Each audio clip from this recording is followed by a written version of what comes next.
Hello, and welcome to the 12th edition of Talking Solutions, the podcast of the Association for Solution-Focused Hypnotherapy.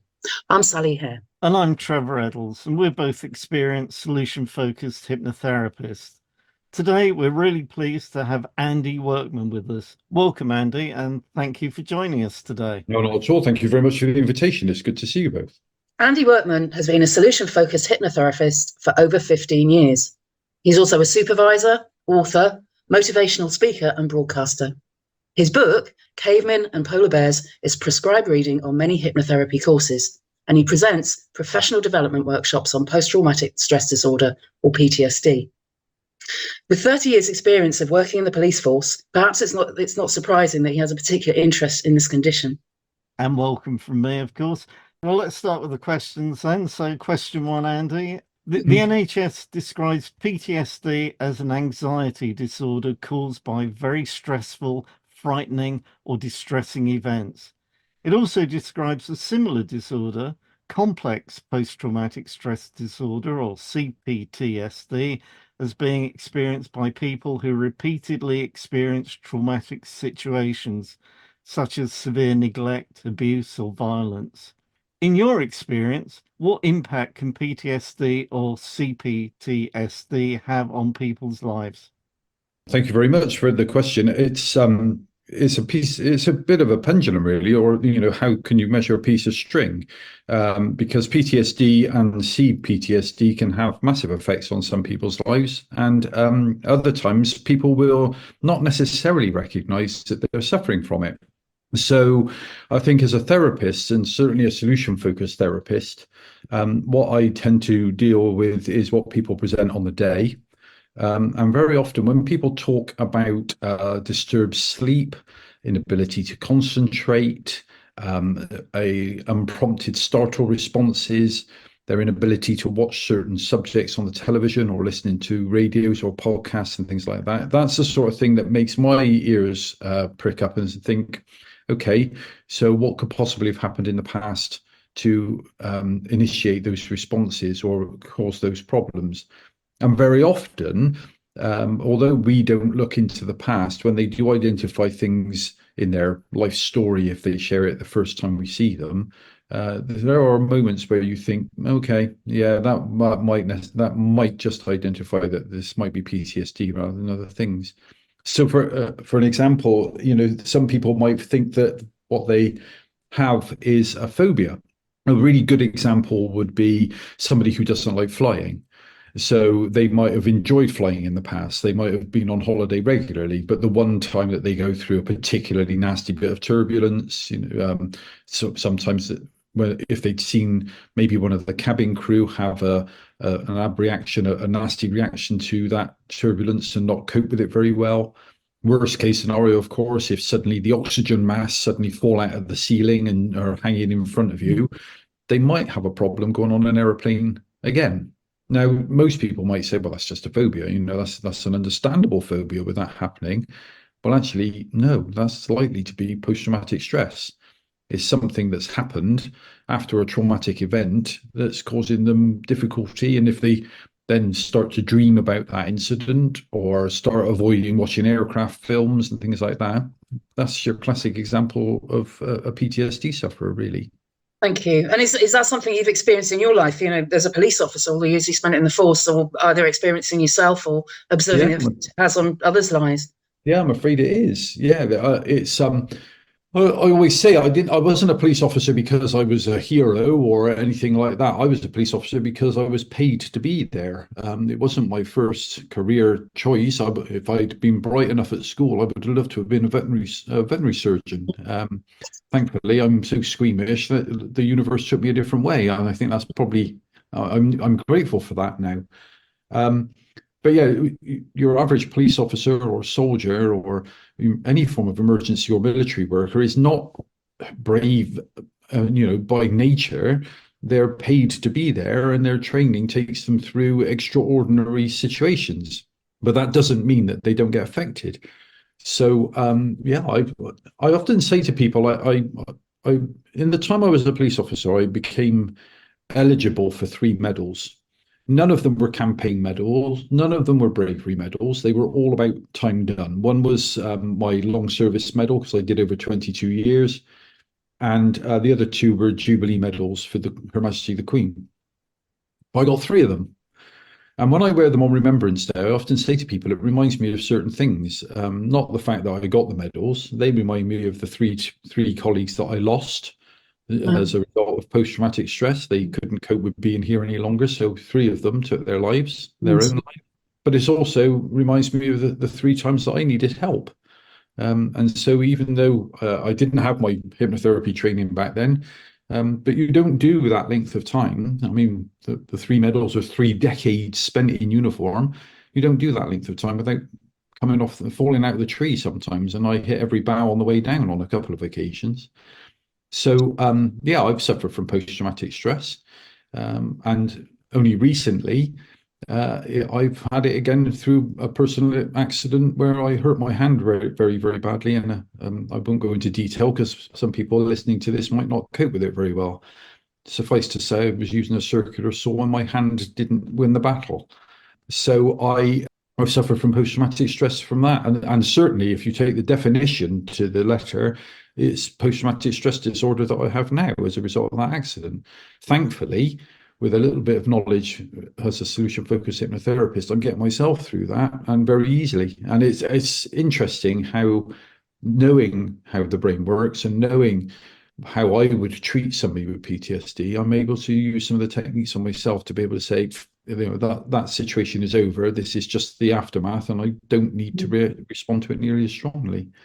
But yeah, it's unfortunate that there's a good deal of people who are not only military and not only emergency services, who suffer from post-traumatic stress from experiencing things that I would have dealt with anyway. So when you look at people that can suffer from PTSD, obviously you've got the primary sufferer, who is the person who actually suffers an incident. You've got the secondary ones, which are family and friends. You've got the third group, which are witnesses. And you've got the fourth group, who are emergency services. So if we took, for an example, the tragic experiences of people that were involved in the 9/11 terrorist attack all that time ago, if you looked at that, the first group, the primary ones, would be the ones who are actually involved in the incident themselves, people that got out of the building but have been alive enough to suffer problems after. The second group would be the relatives, friends and family of those people who have suffered, because obviously they have the trauma of not knowing whether their loved one was well enough, or they've had the trauma of that person being injured. You've got the witnesses, and to a certain extent, that can involve all of us. Some people will have suffered post-traumatic stress as a result of that incident and watching it. And I know that sounds ridiculous, but there is nothing ridiculous in mental health, nothing. You can get post-traumatic stress from watching something. And the fourth one, of course, is the emergency services. And that can sometimes, although they're the fourth group, there is no pecking order involved in that. And very often it can be the fourth group that suffer from the complex PTSD, because some people will see one incident. Some people may never experience an incident in their lives, God willing. But those people that are in the emergency services and the military will be constantly exposed to repeated incidents. And so it would be obvious to anybody looking from the outside that that gets a bit complex if every time you can't deal with the situation, you're thrown into another one very similar. Taking on from that, how do you think solution-focused hypnotherapy can help people? Well, I think the beauty of solution-focused hypnotherapy generally is that we tend not to go into the past. The vast majority of us have been trained on a very basic model that suggests that the one thing that we do know is that we cannot change the past. What we can do as therapists is that we can change the influence that past has on our present day existence and our future. So this is not in the slightest way criticizing anybody that does any other form of counseling. But we do have to recognize that the human being is different in each guise that it comes in. So every single one of us will respond in different ways to different things. And that means that actually counseling and going back into the past and regurgitating everything and unpacking things and packing them back up. That doesn't work for everybody. What we do have to recognize is the brain knows no difference between imagination and reality. That's why when we watch something on the television or on a film, or particularly on a video game, our brain knows no difference between imagination and reality, and so it responds. When the werewolf jumps out of the wardrobe on a horror film, we jump. We know that logically we know that werewolf cannot come out of the screen. We know that it cannot attack us or hurt us. We know it's an actor in a rubber mask. He or she is working to a script, and there's a director telling them what to do. We still jump out of our skin when that werewolf comes out of the wardrobe. So that if we take that to the level of our thought processes, every time we think about something, our brain believes it's happening now. It has no comprehension of imagination, reality, or time. And so that's why, if I was to tell you some of the funniest stories from my previous career or my lifetime, we would all laugh. And that's very kind of you, because I try and make them funny if I can. But the point is you're laughing because you're making the imagery in your head to respond to my words. If I told you some of the saddest stories I could tell you, and I wouldn't for one moment, but if I could, then we'd all end up in tears. Very, very boring and upsetting podcast. So we're not going to do that. But the point is that people can tell you a story and you will end up in tears as a result of that story. So when we look at how we remember things, if we are constantly going over the same thing all the time, our brain is revisiting it.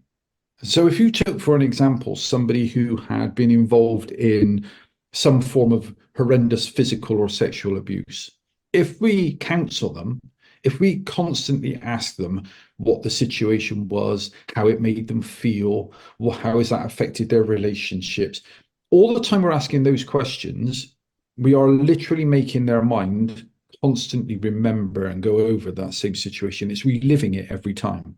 So the beauty of solution-focused hypnotherapy is we don't have to do that. What we have to recognize is that that situation happened. So how has that affected them now? And what can we do to minimize those effects? And what can we do to make sure that those effects don't come back in the future? So if we look at a classic example, I had a soldier come to see me, a gentleman who had served in Afghanistan, in Iraq initially, and then in Afghanistan. He had an awful situation happen where a colleague of his had been on a patrol with them. They were walking through a crowded marketplace, and unfortunately, guard was down, perhaps, I don't know. But the poor chap stood on an improvised explosive device, and he's no longer with us, obviously. As a result of that, this soldier who survived his colleague had ended up with post-traumatic stress. What he can't do now, or couldn't do, was when I spoke to him and said, okay, how is that affecting you now? He said, well, I have real problems with certain things. The first one is I can't go to the supermarket. I can't, because the sound of all the people shopping and the smell of all the produce immediately reminds me that we were in that market street, and I'm straight back there. I'm straight back there. Okay. The other thing I can't do is I can't refuel the car, because the IED had involved petrol. They'd put petrol around it to maximize its effects. And so he says, the second I smell fuel now, I'm back there. I just cannot refuel the car. And the third one, which was really sad, was he couldn't stand the sound of his own children playing. He couldn't stand it because there were children in the marketplace on the day it happened, and he only had to hear his kids squealing with fun. And the second that happened, he immediately was back in the marketplace where the poor little children they hadn't been killed, but they'd been seriously hurt in the explosion. So there are three occasions there. There's three triggers in his everyday life at the moment that he can't cope with. So rather than take him back to the IED incident, which we can never make better, never, we wouldn't even imagine being that disrespectful to try. But what we can do is say, right, okay, then, well, let's deal with one of those things at a time. So I allowed him the respect that he could choose which one he wanted to prioritize. And he said that he felt that he ought to be able to go shopping. His wife was taking on every task at the moment, and that wouldn't be fair. So he wanted to go shopping. So using solution-focused approaches like rewind and reframe, we dealt with the fact that he couldn't go shopping anymore. So having done that, he said, yeah, I'm fine. I'm walking around the shops. It's so much easier. I can't get over the effect. So he then prioritized refueling the car. So sure enough, we went on and dealt with refueling the car. And we were able to get him to do that. And he said, yeah, absolutely. I can do that now. No problem at all. And then when I asked him what he wanted to do next, his answer was really nice, actually. And I got to be very careful I don't start choking on my words when I say this, because it moved me at the time. He said, well, actually, when you asked me to prioritize things, he said, I would have said, in the past, I would have said, I want you to get me to be able to enjoy my children playing. But he said, we don't have to do that now. He said, because I've suddenly realized it's half term and my kids were playing in the lounge the other day. And it suddenly struck me that it wasn't bothering me anymore. So the beauty of that, of course, is the fact that once your brain starts to get control of certain things, it actually enjoys controlling other things as well. It's a knock-on effect.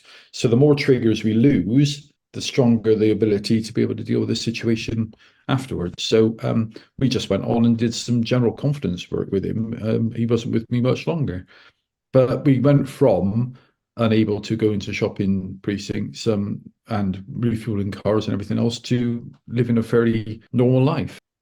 We do have to accept that, like anything, the memories of situations will still be there. We're not going to try and eradicate memories. That would frighten me if I was able to do that. I don't want to be able to eradicate people's memories. What I want to do is make those less pleasant memories less impactful on their everyday life.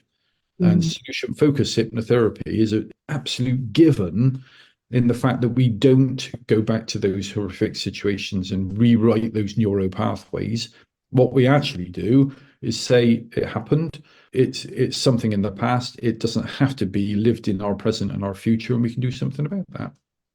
I just think one of the most important things I manage to get over to most people when we're talking about how I'm going to help them is that I often say to them, during my police service, I met hundreds of victims, hundreds of them. And for a career of 32 years, that doesn't sound very many, but it's enough, because every single victim I met was dead. Every single victim I met has passed away. Now, the other thousands of people I met during my career, they were survivors because they were still able to tell me what had happened. The people that couldn't tell me anymore, they were victims. But anybody that was able to sit there and say to me, I have had this happen, or I have witnessed this, or this has happened to me, every single one of them was a survivor. They weren't a victim of the situation, they were a survivor of it. And as long as we see ourselves as victims of our past, we might as well, in all honesty, our life is on so much hold, then to a certain extent, it's almost like we might as well have died at the time. And that's a terrible thing to say. But the positive in that is that you didn't. And so whatever life has sent your way, you have survived it. That's a perfect proof that you are stronger than anything that's happened in your life so far.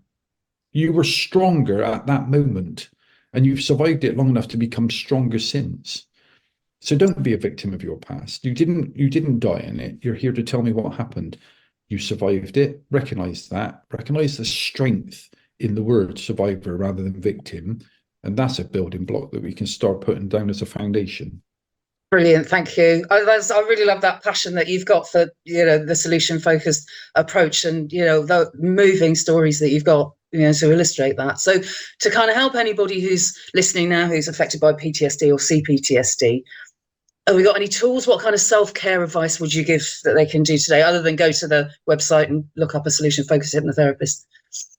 Yeah, well, of course, I'm not saying it was a marketing thing. Of course, that would be one of the first things I would suggest to people. If on the other hand, they don't feel ready to do that yet, one of the first things I would say is that be kind to yourself. It's all too often that people try to mask the symptoms of PTSD with other things. So we don't need to be drinking alcohol or using any form of substance in the way of drugs or anything like that. But alcohol and drugs will not help you. If you've got PTSD, alcohol just masks things and it makes things go away, but they're always there when you sober up. And it's very much the same as the drugs. So if it's a depressant drug like alcohol or something that calms you down, like the heroines and those sorts of drugs, the problem is still going to be in your head when you sober up and come round. If you take cocaine, that's even worse, because PTSD, one of the major symptoms of PTSD is it will make you hypervigilant.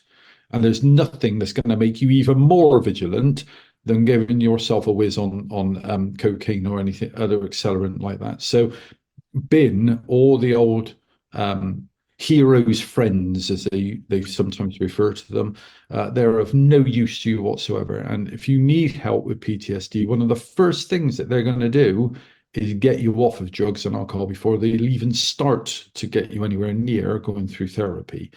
So do that work for yourself. Get rid of those false friends before we start. Absolutely look after yourself in the way of find something that you like doing. Immerse yourself in something that you want to do for you. And that was one of the best bits of advice I was ever given when I needed help myself. It was definitely a case of find yourself something to do, that's something that you enjoy, and immerse yourself in it. We often talk about ourselves being liberated in the Western world, and particularly when we're talking about ladies, the females in our society that feel that they are liberated in the Western world, when in actual fact, our society is really quite restrictive in one particular thing that I'm passionate about, and that's your own time. And one of the things I'd like people to look after is their own time. We are all made to feel guilty about it. There are 1,440 minutes in every 24 hours. 1,440 minutes. I'll save you the maths. Don't go to your calculator. I've done this 1,000 times. And all I'm asking people is to spend 20 of those minutes out of 1,440 finding something to do for you. And don't feel guilty about it. If somebody picks up the phone, we can say, oh, I haven't got time. I haven't got time to do anything. And then somebody else will pick up the phone and say, I need you now. And it doesn't matter whether it's your dad, your mum, your brother, your sister, your partner. It doesn't matter whether it's your kids, your best mate, your boss. You'll drop everything and you'll go. So why can you find time for them when you can't find time for you? And of course, the point is that actually you can find time for you. It's just the fact that you haven't given yourself that time because we're made to feel guilty. And particularly women. So I often give the example that if you came to my home years ago when I was a police officer, if you'd come to my home on an evening and you'd said to Karen, my wife, where's Andy? If she'd said, oh, he's gone off for a drink with his team, they've done really well this week and he's decided he's going to buy them a drink. Oh, that's nice. Oh, good for him. That's nice of him to do that. Now, if they'd come in the next day and said to me, where's Karen? Oh, do you know what? That her office has done so well, the boss has taken them all out for a drink. What, on a school night? Now, they wouldn't have asked that question of me. They would not have asked that question because I would be allowed out on a school night, but not the ladies. And that's a liberated Western world we're talking about. So actually, give yourself 20 minutes. The other little thing that most people forget is that it's the only thing it's the most precious thing in our lives, our time. We can give away our money to charity because we can earn more. We can give away our clothes to charity shops. We can give our food to food banks because we can always buy more. The one thing we give away more than anything else is our time, and it's the one commodity we can never replace. We have a finite amount of minutes on this earth, and we give them away to everyone else, and we don't spend any time on our own or on ourselves. So, don't have any guilt at all. If you think you have post-traumatic stress, for goodness sake, get out there and find something for you to do that will distract you. It's not about being deluded or in denial. It's about giving your brain some form of candy. Just give yourself a bit of brain candy and make yourself feel good, even if it's only for 20 minutes. But the best thing, of course, is just to seek some help and to recognize too that sometimes other people saying things to you is not always criticism, it's concern. So let me just put that into perspective. One of the occasions that I needed help, I had no idea. I had absolutely no idea that I needed help. A sergeant walked into the briefing room. I was a constable at the time, and my sergeant walked into the briefing room, and I was there on my own. And he said to me, "Are you okay, Andy?" And I said, "Yes, thanks, Sarge." He said, "Are you sure?" And I said, "No," and burst into tears. And that was the first thing I knew. I had no idea that I had an issue, no idea that I was suffering. But what had happened is in that previous week, 3 people had phoned up to make a complaint against me. I never got complaints. I wasn't a saint, but I was Mr. Nice Guy. It was easier to say to you, behave and go on your way, than it was to do anything more than that, because that didn't alienate you and it also got the message through. So I was Mr. Nice Guy. 3 people in 1 week had decided to complain about me. I was curt, I was short-tempered, I was sarcastic. That's not me. And thankfully, that sergeant had spotted that and thought, this is really unusual. This isn't Andy at all. And thank God he came and asked me that question. And thank God he asked me twice. Because if he'd gone on the first answer, I wouldn't have got the help I needed. And thankfully, again, he was very respectful, and he empowered me, because he said to me, okay, once he'd calmed me down, because I was a blubbering mess by the time he finished, he said to me, "All right, you've got a choice, and it's regarding going to counselling, and the choice is you make the phone call or I will." Thankfully, I said, "No, I'll do it. I'll do it."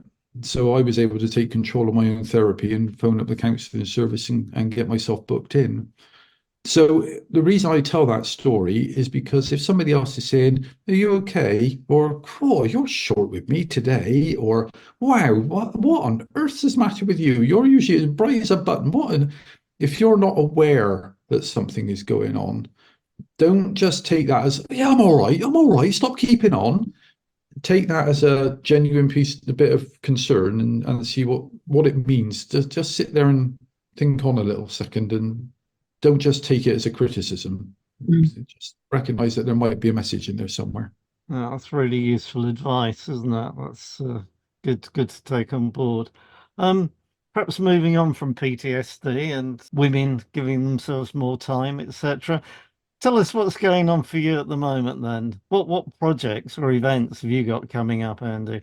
I'm really lucky, actually. Thank you. I should have said it earlier. Thank you so much for that wonderful glowing introduction, because I couldn't recognize the guy as you were speaking about him. But it's actually, I'm really lucky. I am in demand for things like corporate work. So I'm speaking to a number of different companies about their mental health and their well-being.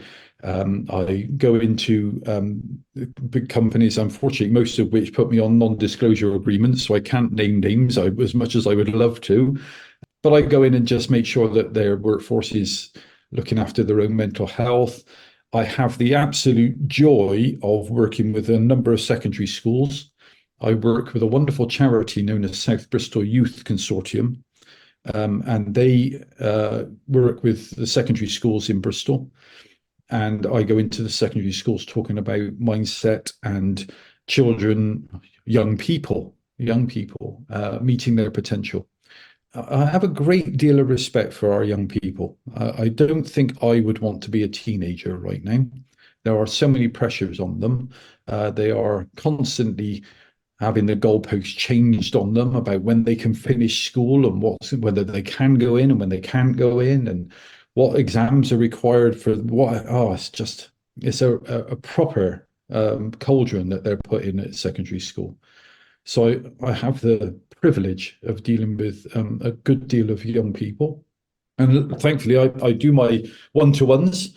Solution-focused hypnotherapy seems to be on the increase with its popularity, and I can quite understand why.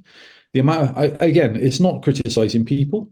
But the amount of people that say, "Oh, I tried CBT and it just doesn't work. It just doesn't work for me." So to actually come here and not have to talk about the problem in any sort of direct way, it just suits me. So I think most of us that do solution focus are under increasing demand.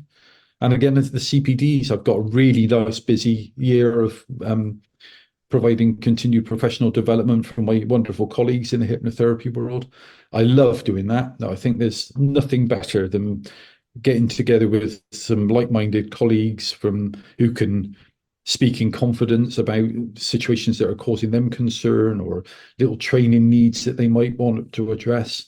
So my CPD and supervision work I absolutely love. So that's a very long way of saying sorry, Trevor, but I'm incredibly busy, and thankfully, I think there's that old expression, isn't there? If you do a job that you love, you'll never work a day in your life. And I love my job. I love my job. So yeah, I'm the busiest but happiest man on the planet. I think that really comes across how much you love your job, Andy. Thank you. And it's fantastic to see, how much, you're taking it out into, schools and corporate, everybody's thinking about mental well-being, mental health. And thank you so much for finding the time to come and talk to us. It's been really great catching up. And you can find out information about our other podcasts on our website, www.afsfh.com. And you'll also find articles, information and resources. Plus, of course, our Solution-Focused Hypnotherapist directory, where you'll be able to look through the profiles of our fully qualified members and choose just the right therapist for you. Right, next time we'll be talking to Nicola Griffiths, a fellow of the AFSFH, and she'll be talking about obsessive compulsive disorder, or OCD. But until then, it's goodbye from me, Trevor Eddles. And goodbye from me, Sally Hare, and our guest, Andy Workman. Yeah, goodbye. Goodbye. Look after yourselves, people. Bye. Goodbye.